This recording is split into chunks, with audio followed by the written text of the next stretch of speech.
আসসালামু আলাইকুম রহমতুল্লাহি ওবরকাতুহু। সম্মানিত দর্শক, আওয়ামী লীগ আসলে কি করছে, কি করবে, আওয়ামী লীগের ভবিষ্যৎ কি, এটা নিয়ে আওয়ামী লীগের লোকজনের যত না চিন্তা, তার চাইতে আওয়ামী লীগ বিরোধী যারা শক্তি, তাদের সারাক্ষণ এক ধরনের মাথা ব্যথা কাজ করছে আওয়ামী লীগকে নিয়ে। আওয়ামী লীগকে নীরব করার জন্য, নিস্তব্ধ করার জন্য, আওয়ামী লীগের গতিপথ রুদ্ধ করার জন্য যা কিছু করা দরকার সব কিছু করা হচ্ছে। যেমন ধরুন, পদ্মা নদীতে বাঁধ দেওয়া হয়েছে। কি বাঁধ দেওয়া হয়েছে? ফারাক্কা বাঁধ। আওয়ামী লীগের ফ্লো যাতে পদ্মা নদী দিয়ে আসতে না পারে, এজন্য উজানে, রাজনীতির উজানে এরকম ১০০টি ফারাক্কার বাঁধ সরকার তৈরি করে রেখেছে। কিন্তু এরপরেও আওয়ামী লীগের জোয়ার, আওয়ামী লীগের ঢেউ সমস্ত সেই বাঁধের যে উচ্চতা সেটাকে অতিক্রম করে তারা রাজনীতির নদী, নালা, খাল, বিল সব টইটুম্বুর করে ফেলছে। কেন কেন কেন? আবার ফারাক্কা বাঁধের সাথে আরো বড় কয়েকটি বাঁধ রয়েছে, যেমন আসওয়ান বাঁধ, খুব বিখ্যাত একটি বাঁধ। এরকম আসওয়ান বাঁধ তৈরি করা হয়েছে তাদেরকে ঠেকানোর জন্য, তারা যেন আসতে না পারে। যেমন প্রকৃতির ভারতবর্ষকে সেই পৃথিবীর সমস্ত আক্রমণ থেকে বাঁচানোর জন্য ৩টি রক্ষা কবচ রয়েছে। একটি হলো হিন্দুকুশ পর্বত, মানে যেই হিন্দুকুশ পর্বতমালা শুরু হয়েছে সেই হিন্দুকুশ পর্বতমালা অতিক্রম না করে কেউ ভারতবর্ষে আসতে পারবে না, খুবই দুর্গম। এবং এই হিন্দুকুশ পর্বতমালা যাকে বলা হয় ভারতের একটা রক্ষা কবচ।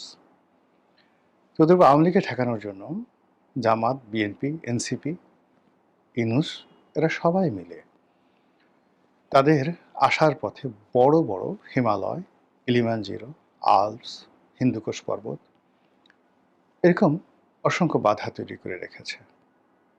সেই বাধার মধ্যে তারা এখন সরকারিভাবে নিষিদ্ধ, তারা এখন সংসদের আইন দ্বারা নিষিদ্ধ। তাদের বিরুদ্ধে পত্রপত্রিকা যেভাবে লিখে বলে যে ঘৃণা তৈরি করা হয়েছে, কিন্তু তারপরেও যেভাবে সেই নেপোলিয়ন বোনাপার্ট আল্পস পর্বত অতিক্রম করে ইটালি আক্রমণ করেছিলেন, তারও ২০০০ বছর আগে, অর্থাৎ নেপোলিয়ন বোনাপার্টের ২০০০ বছর আগে মহাবীর হানিবল তিনি এই আল্পস পর্বতমালা অতিক্রম করে স্পেন থেকে তিনি ইটালিতে এসে উপস্থিত হয়েছিলেন, রোম আক্রমণ করেছিলেন এবং একটা যুদ্ধে ৮০,০০০ লোকে মেরে ফেলেছিলেন। দ্যাট ওয়াজ দ্য, মানে বলা হয়, miserable worst night fair ever made in the decisive battle around the world. তো যাত্রাপথে প্রকৃতি অনেক কিছু তৈরি করে রাখে, কিন্তু যারা এই বাধা অতিক্রম করতে পারে তারা তছনছ করে দেয়। চেঙ্গিস খানের জন্য দুটো বাধা ছিল। একটা হলো তিনি যখন খাওয়ারেজম সম্রাট জালালউদ্দিনের সাম্রাজ্য গুরগাঁও আক্রমণ করেন, তখন পৃথিবীর সবচেয়ে বড় ওয়াল ছিল গুরগাঁওয়ে, ইভেন বেটার দেন কনস্টান্টিনোপল। তছনছ করে দিয়েছিলেন তিনি সেটিকে। আরেকটা হলো গ্রেট ওয়াল, চায়নার যে গ্রেট ওয়াল, বহু ধরে, মানে চেঙ্গিস খানের জন্মের ১০০০ বছর আগের থেকে এই গ্রেট ওয়াল নির্মিত হয় এবং সেই গ্রেট ওয়াল দিয়ে পুরো বেইজিংকে মানে ঘেরাও করে রাখা হয়েছিল। আবার সেই গ্রেট ওয়ালের মধ্যে বেইজিং শহর, তার মধ্যে আবার আপনারা যারা বেইজিং গেছেন সেখানে দেখবেন রাজাদের বসবাস করার জন্য যে রাজপ্রাসাদ, এটাকে বলা হয় ফরবিডেন সিটি, নিষিদ্ধ নগরী। এমনভাবে সেটা ওয়েল প্রোটেক্টেড করা হয়েছিল যে ওই নগরীতে কেউ প্রবেশ করতে পারে না, নো ওয়ান এক্সেপ্ট পারমিশন। এই জন্য এটিকে বলা হয় নিষিদ্ধ নগরী। সেই চেঙ্গিস খান যখন বেজিং আক্রমণ করেছিলেন, তছনছ করে দিয়েছিলেন, গ্রেট ওয়াল থেকে শুরু করে এই নিষিদ্ধ নগরের ওয়াল তছনছ হয়ে গিয়েছিল।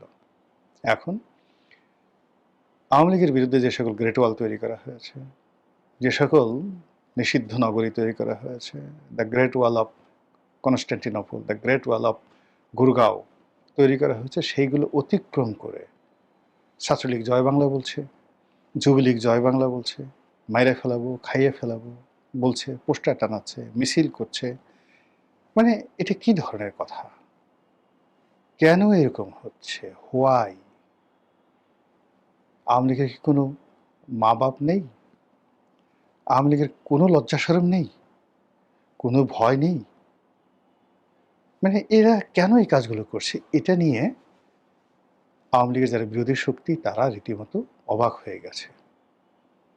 যে প্রকৃতির অনেক প্রাণী আছে, অ্যাটলিস্ট সবারই কিছুটা লজ্জা শরম থাকে। কিন্তু আওয়ামী লীগের কি অবস্থা? এই কয়দিন আগে আমরা তাকে তাড়িয়ে দিলাম। আওয়ামী লীগ নিষিদ্ধ।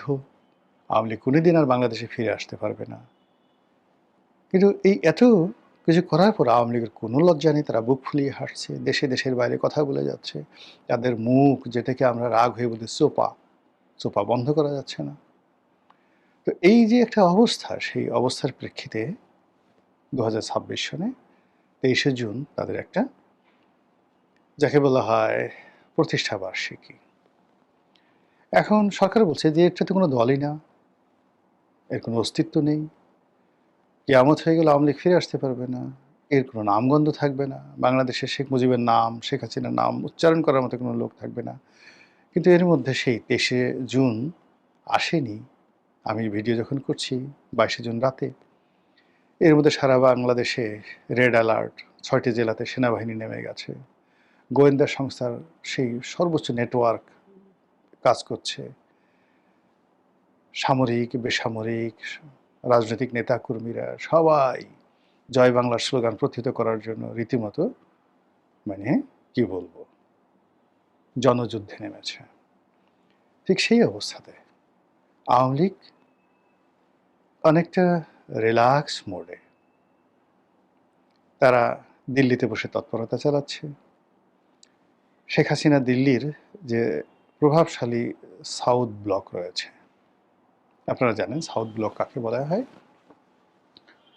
তো সেই সাউথ ব্লকের যারা আছেন তাদের সবার সঙ্গে তিনি সিরিজ বৈঠক করছেন, all of the political parties, এবং তাকে কারো কাছে যেতে হচ্ছে না।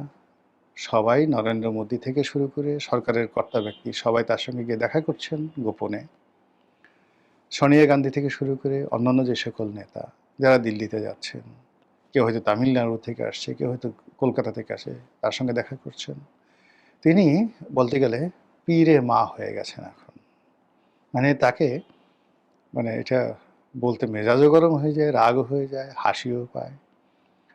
আমরা একটা সময় হেসেছিলাম খুব যে মোজাম্মেল বাবু, সাংবাদিক মোজাম্মেল বাবু শেখ হাসিনাকে খুশি করার জন্য বলেছিলেন যে নেত্রী, আমাদের খুব দুঃখ হচ্ছে, আমরা বোধহয় আপনাকে হারাতে যাচ্ছি। তো শেখ হাসিনা খুব আশ্চর্য হয়ে গেলেন, অবাক করা কথা, এ কি নেগেটিভ বললো না পজিটিভ বললো? আচ্ছা কেন কেন কেন কেন হারাতে যাচ্ছি কেন? তখন বললেন যে আপনি তো এখন আর আমাদের জাতীয় নেত্রী নেই, আপনি এখন আন্তর্জাতিক নেত্রী হয়ে গেছেন। এই জন্য এখন আপনি বিশ্ব নিয়ে চিন্তা ভাবনা করবেন, আমরা তো আর আপনাকে পাবো না। তখন শেখ হাসিনা হেসে দিলেন, বলে কি বালক, এ কথা কি কেউ বলে? আচ্ছা রাখো রাখো রাখো রাখো, খুশিতে টকবক। আচ্ছা দেখেন, সেদিন যেটা স্যাটায়ার করে মোজাম্মেল বাবু বলেছিলেন, এখন ঠিক সেম জিনিসটাই ঘটনাটা ঘটছে। আমেরিকা বলছে, আমেরিকান রাষ্ট্রদূত বলছেন আমরা সবার সঙ্গে যোগাযোগ করছি। ফলে তিনি, ব্রেন্ট ক্রিস্টেনসেন যে দিল্লি গেলেন, তিনি যে শেখ হাসিনার সঙ্গে দেখা করেননি, আপনাকে বলতে পারবেন দেখা করেননি? ভারতে যারা জয়শঙ্কর ছয়শঙ্কর তারা দেখা দেখা করছেন, সেটা ভালো কথা। আমেরিকান যে সমস্ত লোকজন দল বেঁধে খুব সাম্প্রতিক সময় দিল্লিতে আসছে, এই যে মোসাদের যাকে বলা হয় লোকজন, ইসরায়েলের লোকজন, এখন এই যে যে সকল কথাবার্তা হামাস নিয়ে বলছে, তারা যে শেখ হাসিনার সাথে দেখা করেনি, আপনি কি করে বলবেন বলেন তো? ব্রিটিশ যে রাষ্ট্রদূত সারাহ কুক, তিনি যে শেখ হাসিনার সঙ্গে কথা বলছেন না, দেখা করছেন না, তারপরে আবার তারেক রহমান সাহেবের সঙ্গে দেখা করে কথা বলছেন না, আপনি আমি কি করে জানবো বলেন তো? নরেন্দ্র মোদী শেখ হাসিনার সঙ্গে দেখা করার পর কেন বারবার তিনি ৩ থেকে ৪ বার তিনি কলকাতাতে এলেন? কেন ভারতীয় সেনাপ্রধান, বর্তমান আগের যে মিস্টার উপেন ছিলেন এবং বর্তমানে যিনি আছেন, কেন বারবার আসাম ত্রিপুরা আসা যাওয়া করছেন? ফলে শেখ হাসিনা ওখানে বসে তিনি কি করছেন দিল্লিতে বসে, এটা সরকারকে জানতে হবে, আমাদেরকে জানতে হবে। না জানা পর্যন্ত আমরা কিন্তু স্বস্তি পাচ্ছি না। ২ নম্বর হলো শেখ হাসিনার ছেলে। সে যে লন্ডনে আছে, এই আমেরিকাতে আছে। সে তো আমেরিকাতে বসে মেট্রোতে চড়ছে না। আগে একসময় তার মা যখন ক্ষমতায় ছিলেন, তখন তিনি অনেকটা রিল্যাক্স ছিলেন। কখনো হাফ প্যান্ট পরে, শর্টস পরে তিনি বসতেন। তার প্রিয় একটা কুকুর, সেটাকে নিয়ে তিনি পোজ দিতেন। বাংলাদেশে আসতেন কখনো, মানে তিনি জাস্ট এটাকে একটা প্লেজার টাইম হিসেবে ব্যবহার করতেন। কিন্তু এখন তো তিনি সেটা করছেন না। তিনি খুব সিরিয়াস। এবং আপনারা জানেন যে পুরো ২০০১ থেকে ২০০৬ সনে আমেরিকাতে মার্কিন যে লবিস্ট গ্রুপটা ছিল আওয়ামী লীগের, এর পুরো লবিস্ট গ্রুপটির নেতৃত্ব দিয়েছিলেন সজীব ওয়াজেদ জয়। তার প্রেক্ষিতে আমেরিকার যে গ্রুপটি, যারা এসে বাংলাদেশের রাজনীতিতে এস্টাবলিশড হয়েছিলেন, তাদের মধ্যে আমি নাম বলি: জনাব অর্থমন্ত্রী মুহিত, আবুল মাল আব্দুল মুহিত, তার ভাই ডক্টর এম এ মোমেন,